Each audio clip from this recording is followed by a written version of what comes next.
Hello, welcome or welcome back. Why do I have my glasses on? Um,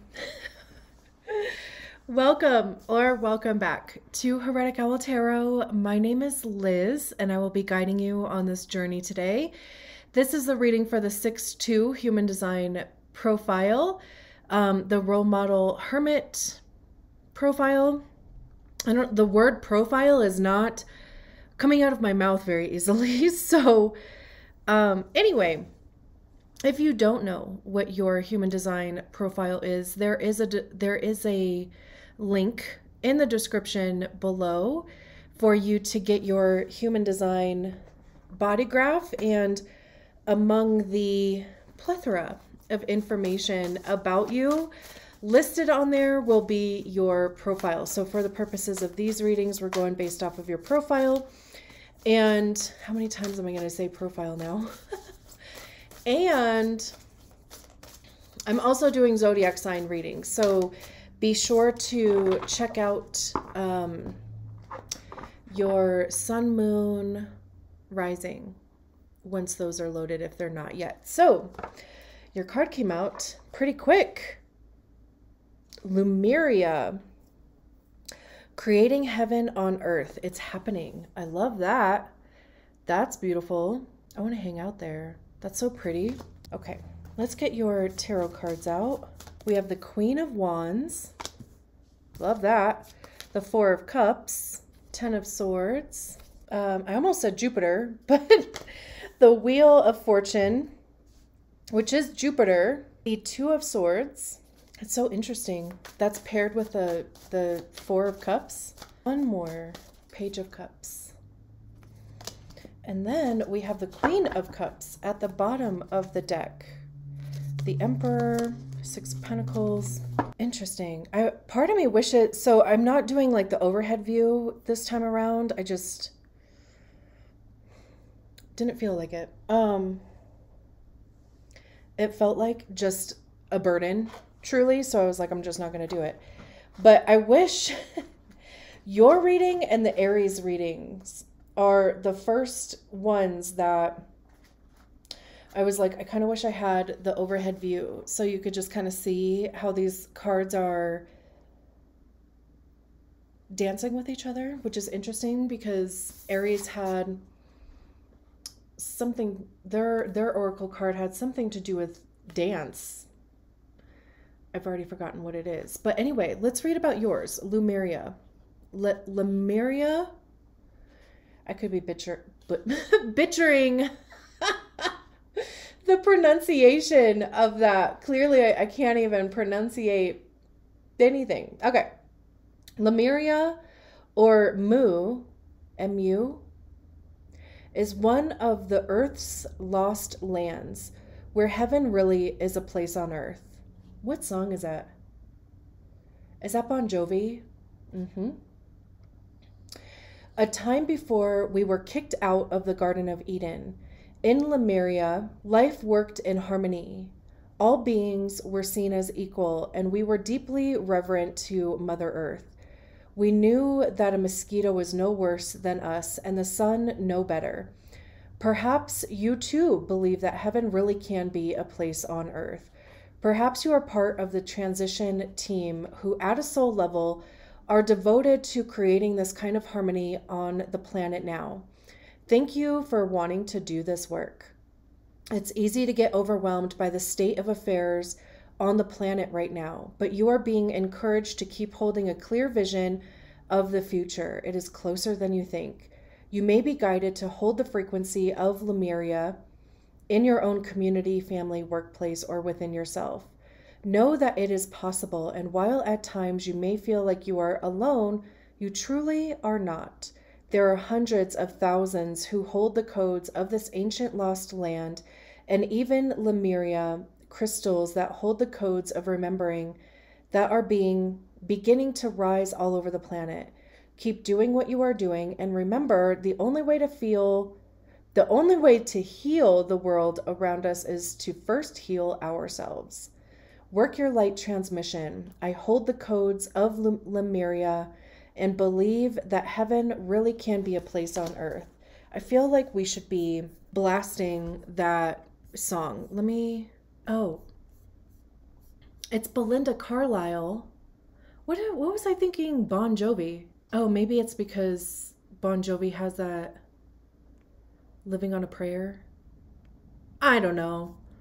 I got part of it right, at least. At least Heaven is a Place on Earth is a song in the first place.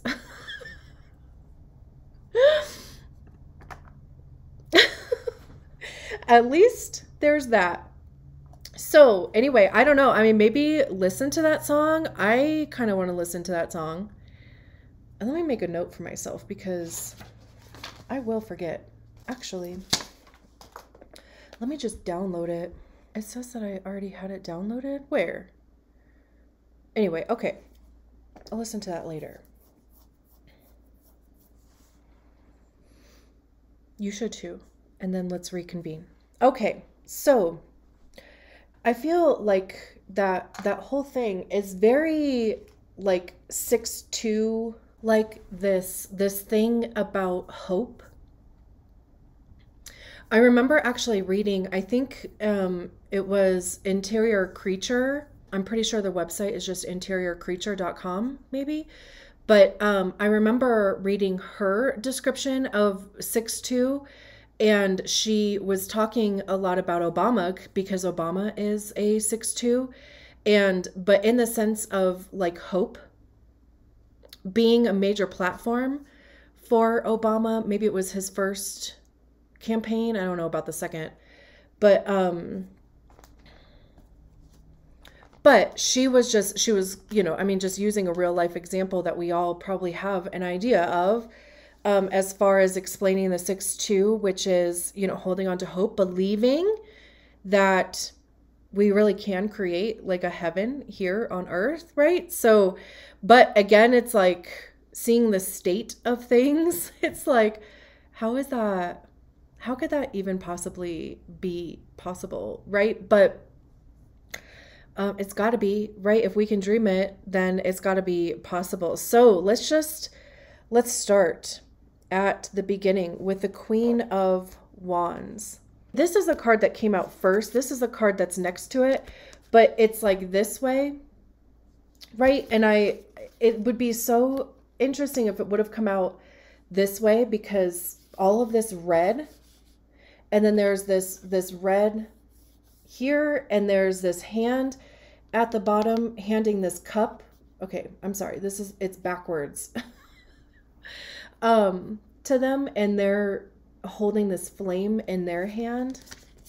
Anyway, it didn't come out that way. I was just saying it would have been kind of crazy if it would have. But we start with the Queen of Wands. And I believe the Queen of Wands is Aries. Yeah. We are, winding down our Aries season. So there could have been even something that happened in Aries season, like within the last few weeks. I mean, we had that eclipse in Aries last Monday, right? So there could have been something that came up for you around that, but even just throughout the whole part of Aries season, that brought you even more grounded or deeper connected to your authenticity, your unique expression, because those are the things that come up with the Queen of Wands for me. Wands are fire. Clearly, right? I mean, it's associated to Aries, but it has to do with the actions that we take, the motivation behind the actions that we take, creativity, passion. How are we communicating those things? What actions are we taking towards those things? And also I see wands as being information or experience, right? Because that's what we get by trying things. We figure out what works. We figure out what doesn't work. What do we like? What don't we like? Of course, I mean, being a sixth line, the first 30 years of your life was very trial and error. Like, you had to experience things in order to understand them. Like if somebody was like, that pot is hot, you're like, yeah, right. And you touched it, right? Like, and you're like, oh shit, that's hot. And the person was like, yeah, I just said that. And you were like, well, I mean, I had to experience it for myself in order to, like, what does hot mean? Right? Like, you have to experience it in order for it to click. And all of that, you know, that whole 6 line process is in order to bring you wisdom, to give you the experience, the information to become that role model. My cousin is a 4/6, and she has an article that she posts on Substack weekly. You can look it up. It's Ask Art and Dodd. But in one of her articles, she wrote that she feels like she's lived 3 lifetimes already. And, or at least, no, maybe she said she feels like she's lived 2 lifetimes and she's on her 3rd, something along those lines. And I told her, I'm like constantly telling her about like astrology and human design and, you know, and I told her, I said, it's so funny that you even say that because you do have that 6 line and it kind of is like 3 different lifetimes, right? You have the first 30 years of your life, you're living as a 3rd line. And I'm telling you this as well. But the trial and error phase, and then the second phase after your Saturn return, you go on the roof, quote unquote, which is where you become more of an observer. And that's also where you start unpacking the first 30 years, right? That's the stage where you're like, what works, what doesn't work, what do I like, what don't I like, what stays and what goes, right? And then after your around maybe your second Saturn return, sometime in your 50s, you come off of the roof and you are in your role model. I almost said couture, but okay, that works. So anyway, queens are when we embody the energy of the suit ourselves. We recognize the energy within ourselves, and this is where you're getting clarity and mastering the suit. I mean, we can see that they have figured out how to hold this flame in their hand, and they're clearly excited about it, right? So this is like finding your niche, whatever, however you pronounce it, since pronunciation is going to be such a struggle this time around. But again, it's even maybe discovering what lights you up. What are you passionate about? What feeds your own flame, right? And that would have been something that I'm just getting this vibe, this energy that would have happened in the last few weeks. Maybe it's something that it's just become even that much more clear for you. And it's paired with the Wheel of Fortune, which, like I said, is Jupiter. Jupiter is in Taurus right now. We have that Jupiter-Uranus conjunction coming up at the kind of right at the end of Aries season, right? Or right at the beginning of Taurus, which is kind of interesting. Even just that transition, because I believe it's on April 20th and Aries ends on April 19th. That's interesting. So the Wheel of Fortune is a good thing, I think, wherever it shows up. It literally talks about motion, right? I mean, it's the wheel is turning in whatever capacity that is. There's something that is going to be changing or has changed, will be changing even as a result of this Queen of Wands getting clarity.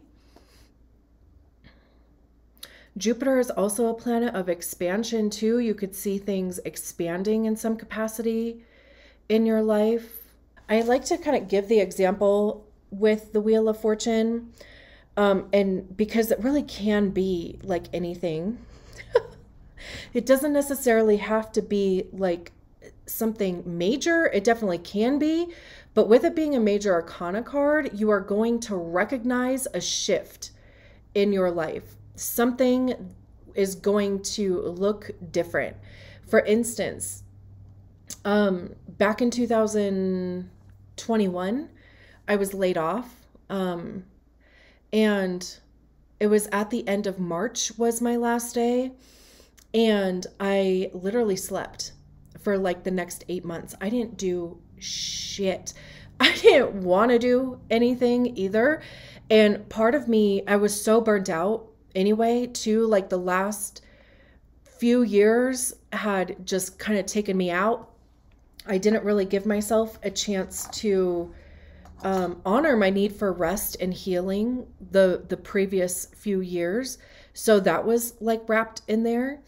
And so for the rest almost of 2021 until November, I didn't do a thing.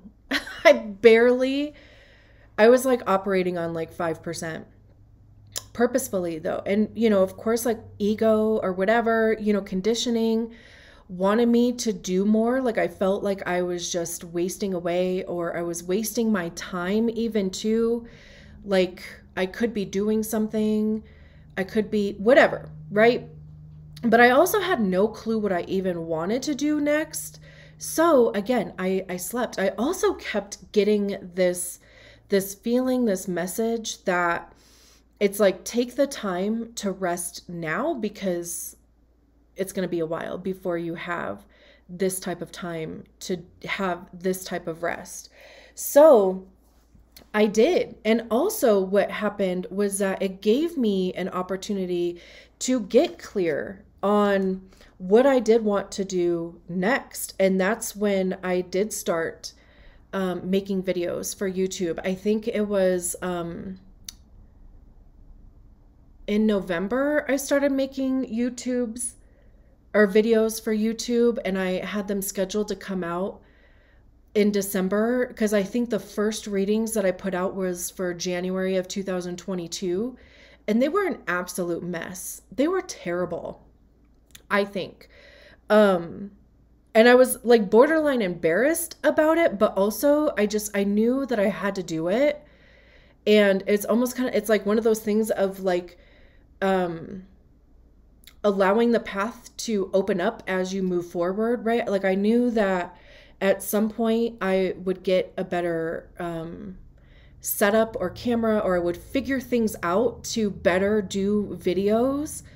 And I did. Here we are, you know, 2 years later. But anyway, and so the energy did change. Like after the end of 2022, I have not had not any type of time like that. So that's what changed. Like I went from having an abundance of time. I mean, I literally had nothing but time, to now having to like prioritize time and you know, try to fit in like as much stuff as I want to do, actually even having to schedule in rest and make sure that I am getting rest when I feel like I need it, instead of being like, I should be doing something. So that's just one example, like going from having an abundance of time to not. And that's, you know, the wheel of fortune. Something is changing. It's just whatever it looks like now, it's going to look different. And also we have the 4 of Cups next. Cups have to do with our emotions, our heart center. How do we feel about ourselves? How do we feel about our lives? How do we feel about the people in our lives? How do we feel about what we're doing? It's heart chakra also. So it's our relationship with love of ourselves, love of others. How do we give it? How do we receive it? And the 4 of Cups, we can see that she looks kind of bored, dissatisfied. You know, there's these 3 cups over here, and it's kind of like, you know. But down here is an offering of a 4th cup. And look at all of the energy that's coming out of that 4th cup too. but they're not even like looking at it, and their hand is so close to touching it. But it's almost like this feeling of more of the same is what I keep like hearing in my head. It's a worry that it's more of the same, because if these cups haven't really done it for you, then it's being in that mindset of what is this fourth cup gonna do? But also too, if you feel like you've been in this like limbo stage, or even like a transitionary stage, or even I'm looking at this card, creating heaven on earth, like if something that you have been doing or did do isn't producing like the impact, or it's just not hitting the feels the way that you want it to, there's this opportunity. Something is going to change here. And it could be something that is coming from somebody else. I mean, there is this hand coming out of the right side of this card, which is the right side of the card is the future. The left side of the card is the past. So even these cups being on the left side of the card, like I was saying before, like if you just haven't been satisfied with whatever these three cups are, it's almost kind of like too, like you had to experience those three cups to even be able to recognize the magnitude, the energy even of this fourth cup that's coming in. Even the dice around her neck is there's a 6 and a 10, which, I mean, this is, you know, the Wheel of Fortune is 10, but I don't know why like that caught my attention, because it feels like a gamble.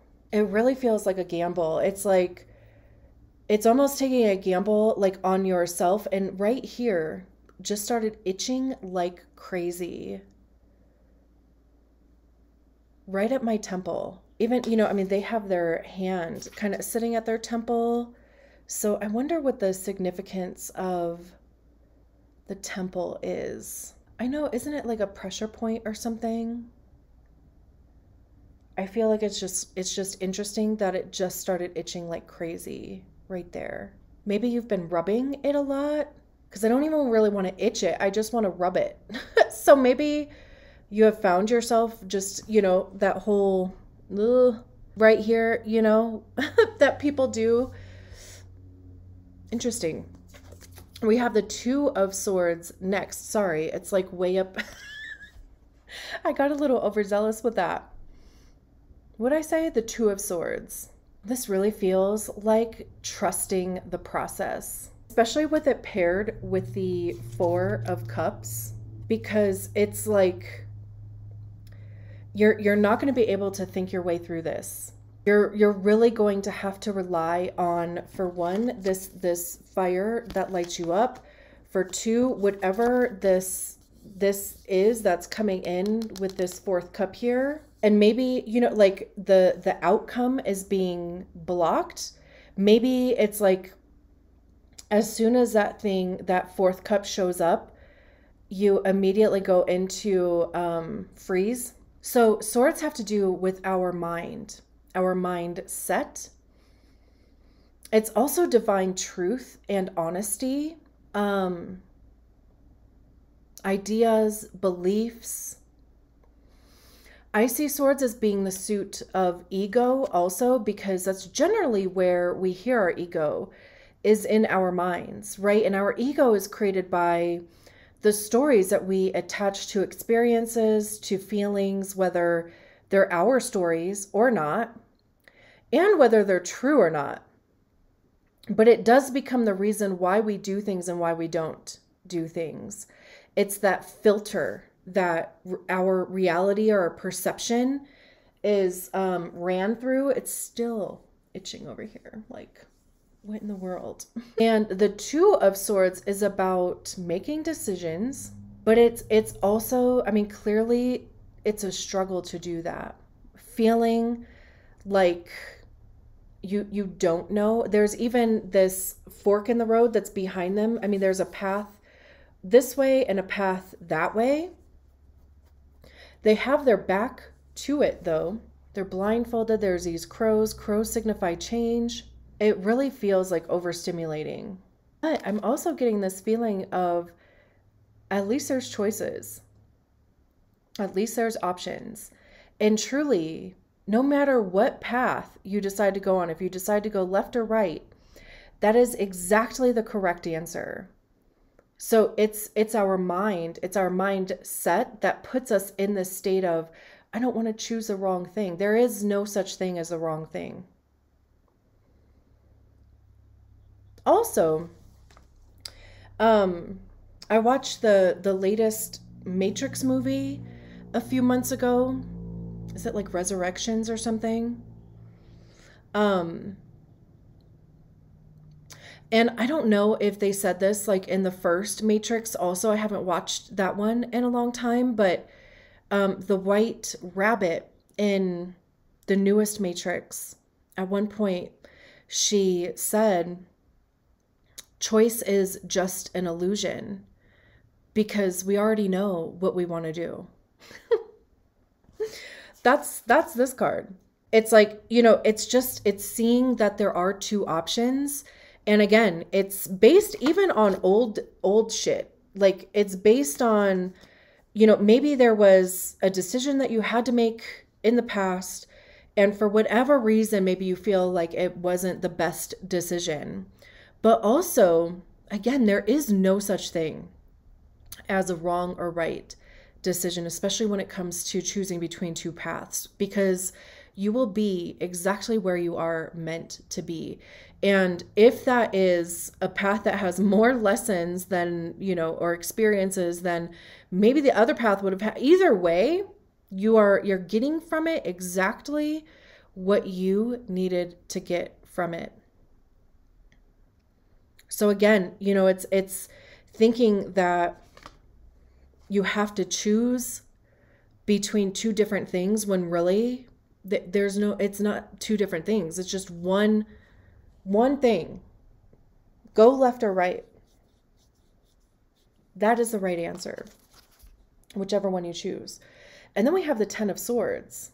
I kind of love that. So in the 2 of Swords, these crows are menacing, right? I mean, like they're creating a bit of chaos. And I could just imagine how loud that would be. But in the 10 of Swords, look at them. This is also like, I mean, you chose a direction, you made a choice. 10s are completion. I also love that on the opposite end of the table is the Wheel of Fortune, which is also a 10. But all that overthinking, overanalyzing, what ifs, even trying to mentally intuit what is going to happen. Like, how people, I can come up with every which way that a situation is going to go. Sure, we can do that, but that's also based on past experience. I already know how it's going to go because this is how it went in the past. Okay, but choose different. And by choose different, I just mean it's like one of those things of not approaching or even thinking about a situation in the same way that you would have before. Did the book say that? I can't even remember. Because, these birds are also in line. Like they're not just flying around, being all loud in your face, in your ears. They're moving in the same direction that you are. So again, right, I mean, just there is an opportunity here to put your mind at ease. And then we have the Page of Cups. This card to me keeps feeling like the impossible becoming possible. And I say that because we have this pig flying up here in the corner. And when people use the phrase when pigs fly, they're talking about something that's impossible. But here we have a pig with wings that is literally flying. So there's something that becomes possible. And literally because you made a choice to start moving forward, to get out of your head, to get out of your own way, and just move forward. This is also cups. And we can see all of this energy coming out from their heart center. So it's being led by your heart, by what feels good, not what's logical, but what feels good. This is also very strategy and authority too, because your strategy and authority is designed to help you enter into the quote unquote correct experiences for you. And then your profile is how you interact with those experiences, with the people, with the energy within those experiences. So this could be even too like a message about getting comfortable with your strategy and authority. Experiment with it too. Even, you know, there's this hand that I literally just put together, that this hand was an extension of this person. So it's like their soul, right? And then there's this other hand that's coming out from the left side of the card, the right side of the card. And, you know, they're forming a heart and they have, you know, this energy exchange between them. Solar plexus and sacral chakras, not necessarily the centers in human design. But we also had this hand coming out of the right side of the Four of Cups too, right? So it's making connections, whether that's romantic or otherwise. It could be business, it could be platonic, it could just be meeting people that are on the same journey as you. There could be healing in this too. It's also a page, and pages are new. They're trying new things. They are expressing themselves in a new way. And especially like with cups, you know, heart chakra, love, emotional expression. So it's even, again, a new way of doing that. And then at the bottom of the deck, we have the Queen of Cups. So we have this progression from the Page of Cups to the Queen of Cups. And like I was saying with the queens, this is when we master the energy within the suit, or of the suit within ourselves. Again, the energy of healing, surrender, trust. This is compassion, grace, empathy, but you're giving that to yourself. You recognize the importance of that within yourself. This is also intuition and following your intuition, developing a deeper relationship with your intuition. Again, it could even be strategy and authority, because it's allowing that to help guide you in your life. We have the Emperor, who is Mars, attached to Aries. Again, we have two Aries cards out here. Mars is just had a conjunction with Saturn in Pisces. There's this chess game that they're sitting, Mars is sitting on top of this chess game. They're holding a chess piece there. So it's even making calculated movements. There's a confidence with the Emperor too, and a like being in control, taking charge of your life, your experience. Six of Pentacles is getting exactly what you give. I love that. I'm going to leave it there. Thank you so much for allowing me to read your cards. I will talk to you soon. Bye.